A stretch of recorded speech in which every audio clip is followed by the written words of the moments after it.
하나님의 말씀은 신명기 15장 1절에서 11절까지의 말씀입니다.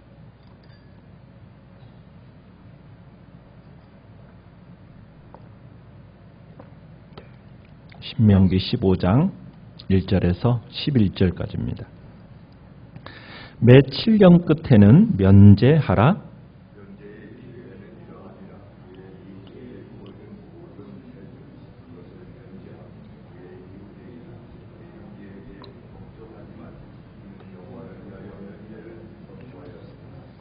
이방에게는 내가 독촉하려니와 내 형제에게 구워준 것은 내 손에서 면제하라.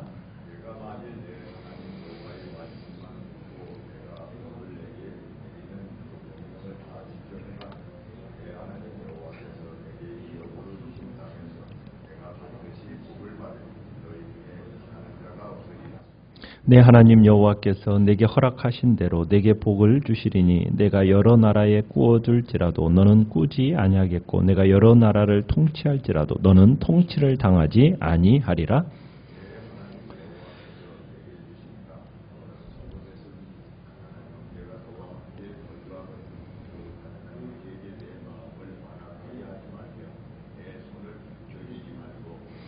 반드시 내 손을 그에게 펴서 그에게 필요한 대로 쓸 것을 넉넉히 구워주라.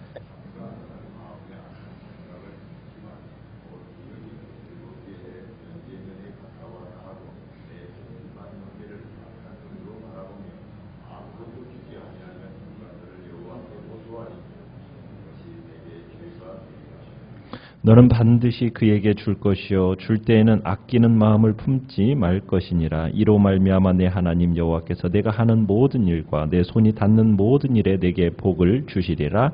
땅에는 언제든지 가난한 자가 그치지 아니하겠으므로 내가 내게 명령하여 이르노니 너는 반드시 내 땅 안에 내 형제 중 곤란한 자와 궁핍한 자에게 내 손을 펼지니라. 아멘. 오늘 말씀의 제목은 나의 이웃은 이라는 제목으로 말씀을 나눕니다. 오늘 본문은 면제라는 그 개념을 중심으로 전개가 됩니다. 빚진 자에게 탕감해 주는 일이 핵심 주제지요. 이 율법이 언약 백성의 관용에 지금 호소하고 있다는 점에서 우리가 어제 보았던 11조에 관한 규례와 맥을 같이 하고 있습니다.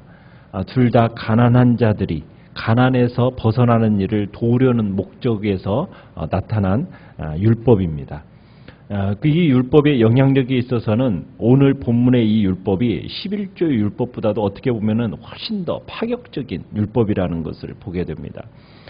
1절에서 3절까지를 우리가 보면은 매 7년 주기 끝, 즉 안식년에 이스라엘 백성이 해야 할 일을 지금 얘기하고 있습니다. 뭘 하라고 지금 얘기하고 있습니까? 모세는 이스라엘 백성에게 지금 매 7년 끝에 이웃에게 준 빚을 면제해 주라고 얘기하고 있습니다. 여기서 관심을 표하는 빚, 누구의 빚이냐? 가난한 사람의 빚입니다. 도저히 갚을 능력이 없는 자들이 진 빚, 그 빚을 얘기하는 겁니다. 그래서 애초에 이런 사람들에게 빚을 줄 때에는 경제적인 이익을 바라고 주는 것이 아니라는 거죠. 그들에게 긍휼을 베풀기 위해서 줘야 되는 것이고 일정한 기간이 지나도록 갚지 못하면은 아예 그 빚을 탕감해 줌으로써 한 번 더 관용을 베풀라는 겁니다. 그러니까 형편이 궁핍해가지고 너무 궁핍해서 빚을 지지 않고는 살 수 없는 사람, 그런 사람들은 시간이 지나도 시간이 지난다고 해서 형편이 나아지는 상황이 아니지 않습니까? 그래서 사람이 아무리 많은 빚을 졌어도 채권자는 이 채무를 7년 이상 노예로 붙잡아둘 수는 없다라는 겁니다. 그래서 율법은 빚이 영구적으로 이 빚진 자를 억누르는 것, 이것을 사전에 차단하고자 하는 그런 의미가 있습니다. 특별히 이제 2절 끝에 보면 이렇게 얘기하죠. 누구를 위하여 면제를 선포하라고 얘기하고 있습니까? 여호와를 위하여 면제를 선포하라고 얘기하고 있습니다. 그러니까 하나님께서 이스라엘 백성들에게 이렇게 이와 같은 명령을 주시는 것은 너희들은 하나님께 크신 은혜와 긍휼을 입은 존재들이고 하나님께 갚을 수 없는 큰 빚을 진 존재라는 것을 기억하라는 거죠. 그러니까 이스라엘은 하나님의 은혜로 애굽의 노예 생활에서부터 해방되었죠. 그뿐만 아니라 가나안 땅, 그 땅을 기업으로 거저 얻었다는 거예요. 그래서 너희들 이스라엘이 누리고 있는 이 모든 것의 근본 주인이 누구인가? 하나님이라는 거. 그러면은 하나님께서 그들에게 이와 같은 명령을 얼마든지 주실 수 있는 것이고, 하나님의 명령은 하나님의 이 은혜를 입은 우리에게 마땅히 베푸는 삶을 살아야 할 것을 지금 교훈해 주고 있는 겁니다. 그래서 우리가 항상 항시 유념해야 할 것은 하나님께서 우리에게 주시는 모든 것들이 우리 자신만을 위해서 주신 것이 아니라는 거예요.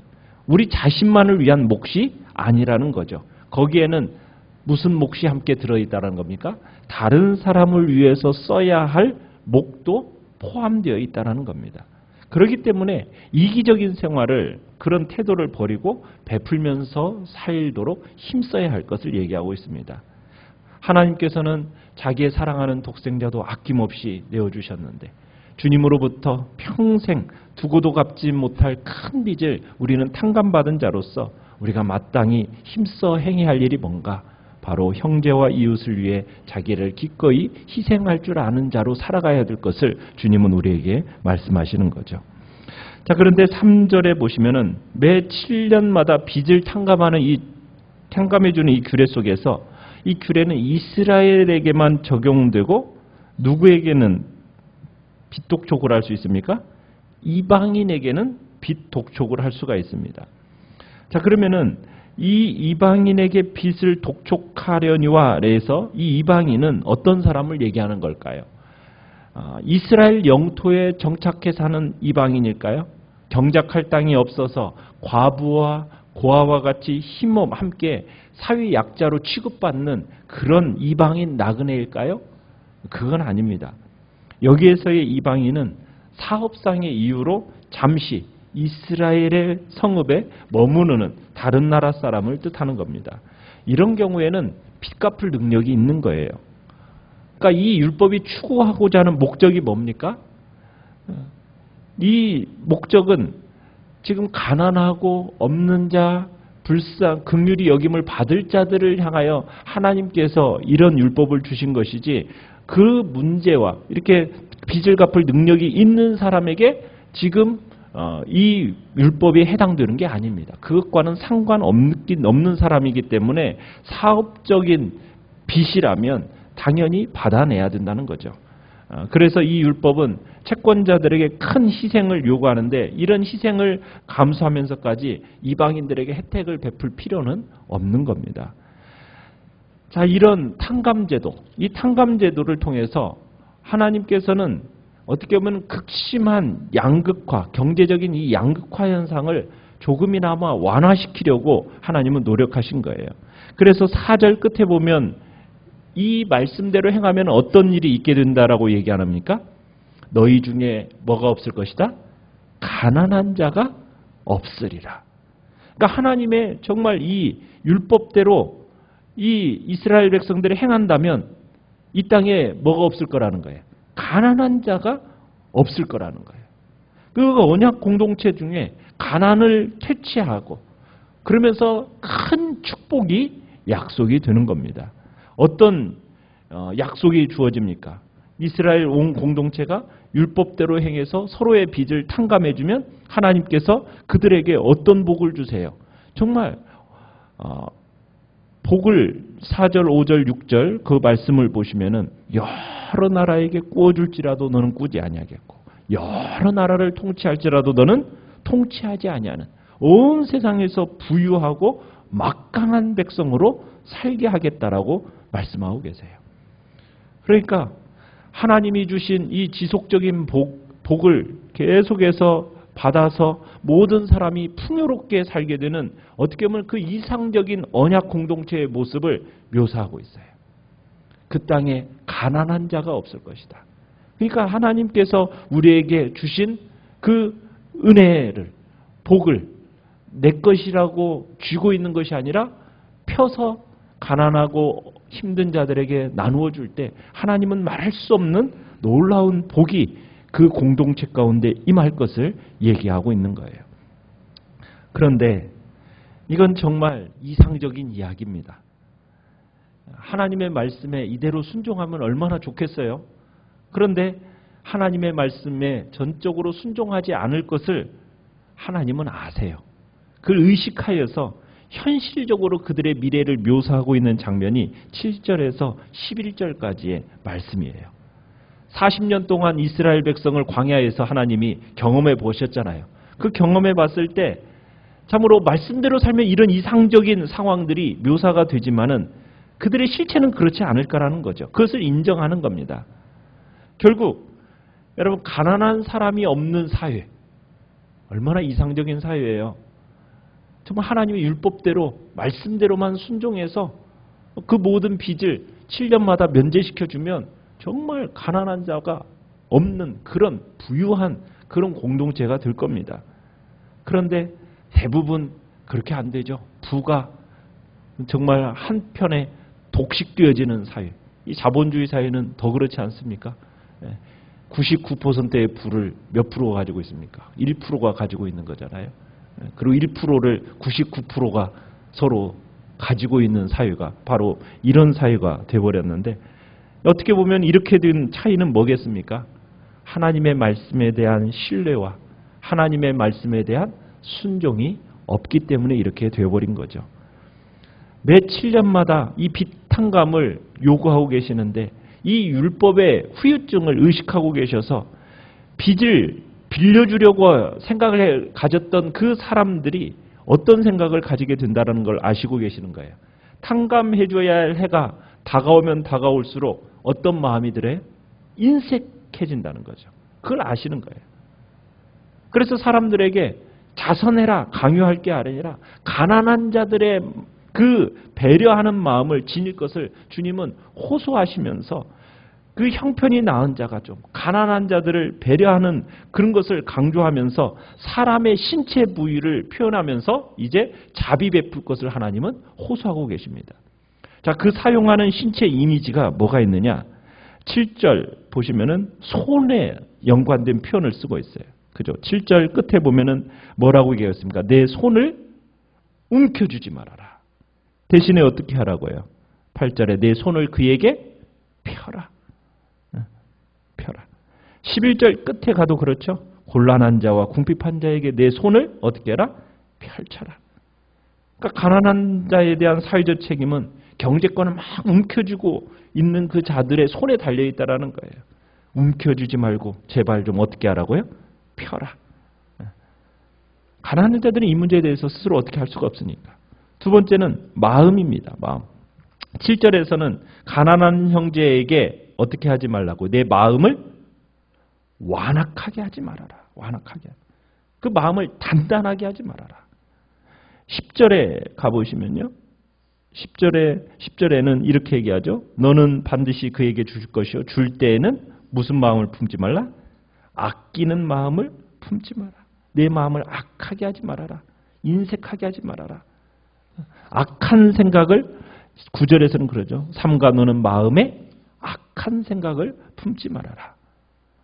그러면서 눈에 대한 이야기를 합니다.